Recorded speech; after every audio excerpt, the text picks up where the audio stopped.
is a very large mineralization zone across the whole of that crestal area of Montagoma. And now we see from additional drilling to the northeast that it even continues down the flank of the hill. So we're not done yet. We think there's still more to be found. Hello, you're watching Proactive. I'm joined by Rome Resources CEO Paul Barrett. Paul, very good to speak with you. You're on with your 2024 results, and it was a pivotal year for the company, including the reverse takeover of Pathfinder Minerals and capital raises. Can you take us through the highlights? Yes, absolutely, Stephen. Good to see you again. So, yes, it was actually a pivotal moment for two companies. I mean, Rome Resources obviously came over from Canada, and they had the original project, and Pathfinder Minerals was the company that merged with them. And the two together actually produced quite an interesting team. You know, there's the combination of the DRC, the technical guys, the fact that we have knowledge and experience in the AIM market and can raise money and run public companies. So it's worked out really well. And of course, as most people who follow this are aware, we set off and started drilling the minute the money landed in the account, effectively in the end of July, early August last year. We're just about towards the end of that long program now. And also a busy year operationally, Paul. So the reactivation of Basia North, drilling at Kalai. What stood out for you? Well, it's the fact that every hole brings in something new. It usually involves a lot of copper, a lot of zinc, and quite a bit of tin. So it's a matter of really working our way through that, and that's one of the reasons why we paused the resource estimate, because of the fact we're seeing a lot of the more recent holes where we don't even have the assays yet, but we see them from the XRF that we do on site. That we're seeing some pretty good grades in there in terms of potential tin, along with the copper and the zinc. So it's quite a large.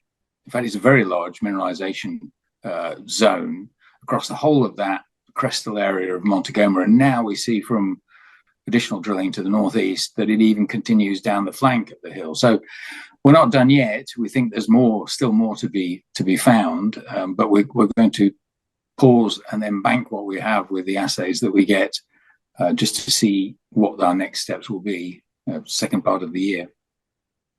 And of course, you say pausing drilling for the moment, but still funded for the rest of the year, Paul.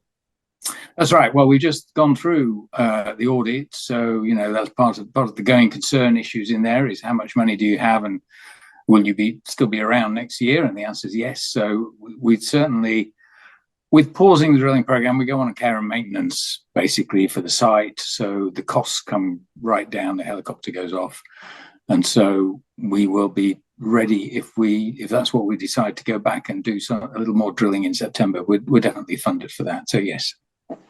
In the meantime, I see that a peace deal's also been signed between the DRC and Rwanda, which must be encouraging if you are going to go back and continue your drilling.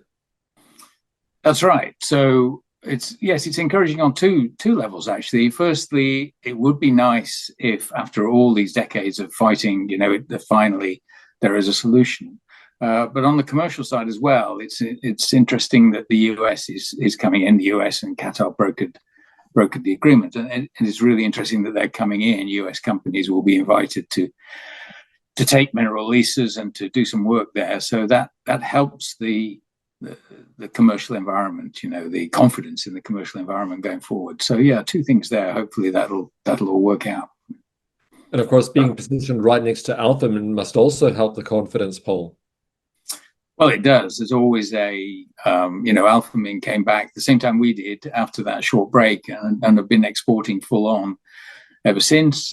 It's a cash cow, cash generating machine for the tin there. So, and they're only 8 kilometers away. So yes, it is a big jungle out there, but Alphamin are right next door.